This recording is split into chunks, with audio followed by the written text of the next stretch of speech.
लोगों के लिए इसलिए होगा कि आप इसको गौर से सुनिए और चिंतन और मनन करें।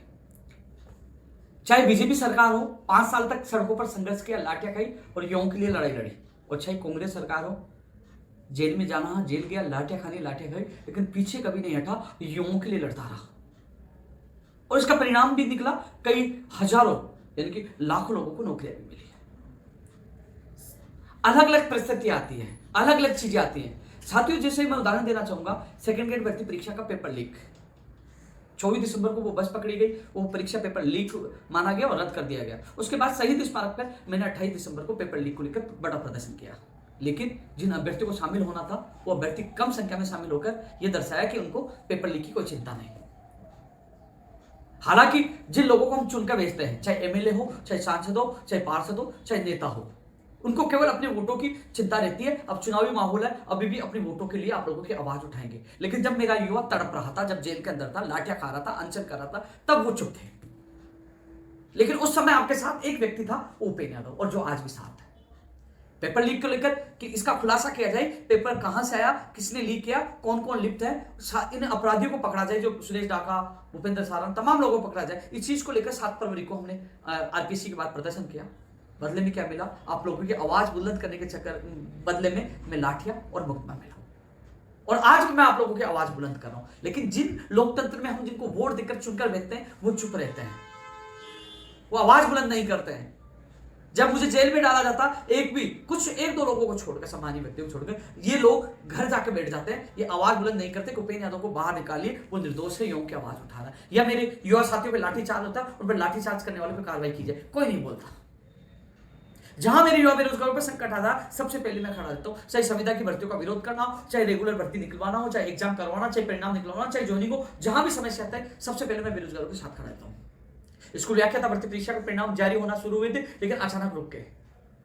अब आवाज आ रही है कि आवाज उठाओ, इसका परिणाम जारी हो। तो साथियों, मैं कोशिश कर रहा हूं, आज हमारी माननीय मुख्यमंत्री प्रमुख सचिव साहब से मीटिंग प्रस्तावित है, उसमें स्कूल व्याख्याता का परिणाम तत्काल जल्द से जल्द जारी किया जाए। सभी विषयों का अध्यापक भर्ती परीक्षा का परिणाम जारी करके और जल्द से जल्द नियुक्ति प्रक्रिया पूरी की जाए, यह बात भी रखी जाएगी।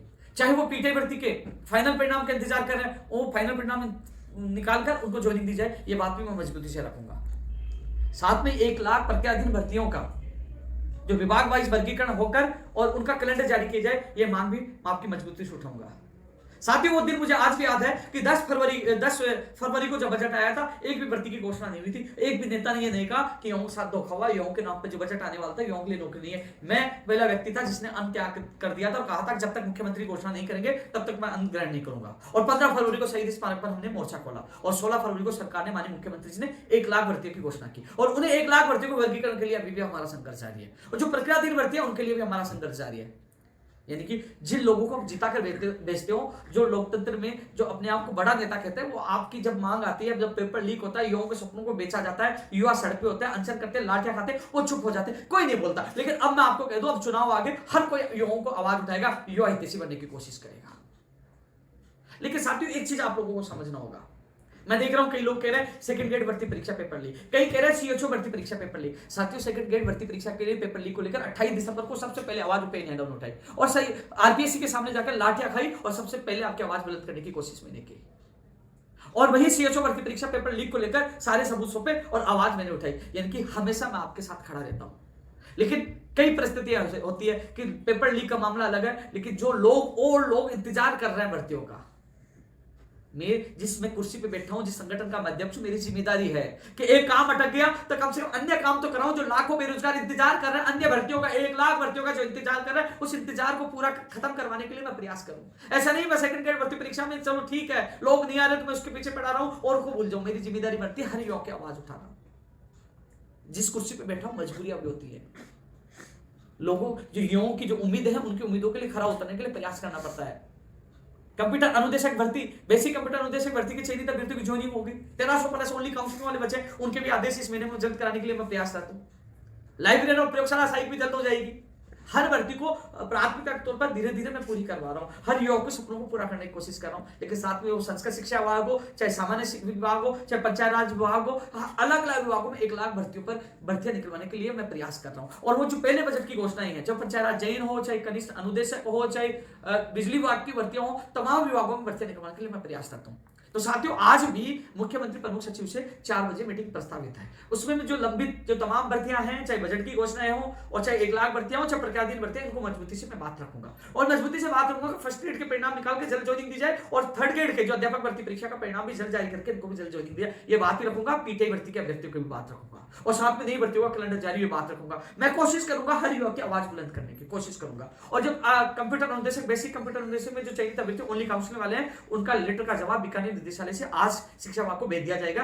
निदेशक महोदय जी से मेरी समझ में बात हुई है, तो जल्द आपके आदेश जारी करवाने के लिए मैं प्रयास करता हूं कि एफिडेविट लेकर आपके ज्वाइनिंग का आदेश हो जाए। तो आप चिंता न करिए, आप लोगों के लिए कितनी भाग दौड़ की आपको सबको पता है। तो साथियों, चाहे चिकित्सा विभाग हो, कोई सा विभाग हो, तमाम विभागों में 1 लाख भर्ती घोषणा की थी, उनका वर्गीकरण हो, उनका कैलेंडर जारी, उसके लिए प्रयास करता हूं। तमाम युवाओं के लिए लगातार संघर्ष किया है, लेकिन कई लोग फर्स्ट के अलग अलग भर्तियों का नाम लेते हैं। लेकिन सोचिए, एक व्यक्ति हूं और हजारों युवाओं की समस्या, लाखों युवाओं की बातें सुनता हूं, कितनी तरह की भर्तियां, अलग अलग विभाग है।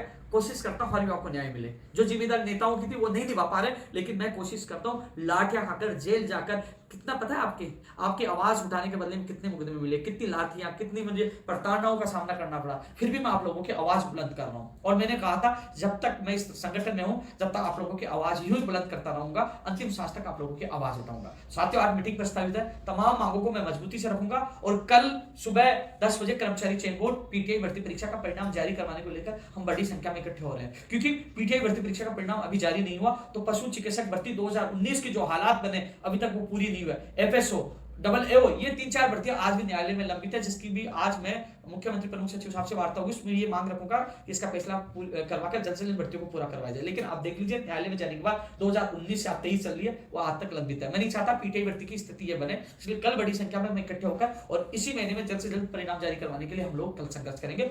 पीटीआई भर्ती के अभ्यर्थी भी कल अधिक से अधिक संख्या में पूछे, लेकिन हर युवा के साथ हूं। आप अपने दिल पर हाथ रखिए, जो आपसे वोट लेते हैं, जो आपसे बहुत कुछ लेते हैं, यानी सत्ता में आते हैं और अब वो आपके बदौलत सत्ता में आते हैं, अब ऐसो सा आराम कर रहे हैं, वो किसान की, आम आदमी की, गरीब की, बेटे और बेटी की आवाज नहीं उठाते। पेपर बेचने पर, उनके सपनों को बेचने के खिलाफ आवाज नहीं उठाते, लेकिन हर समय उपेंद्र यादव आपके साथ रहता है। लेकिन एक व्यक्ति का काम नहीं हो तो दूसरे के लिए मुझे भागना पड़ता है, क्योंकि वो भी मेरा बेरोजगार साथी है। धन्यवाद।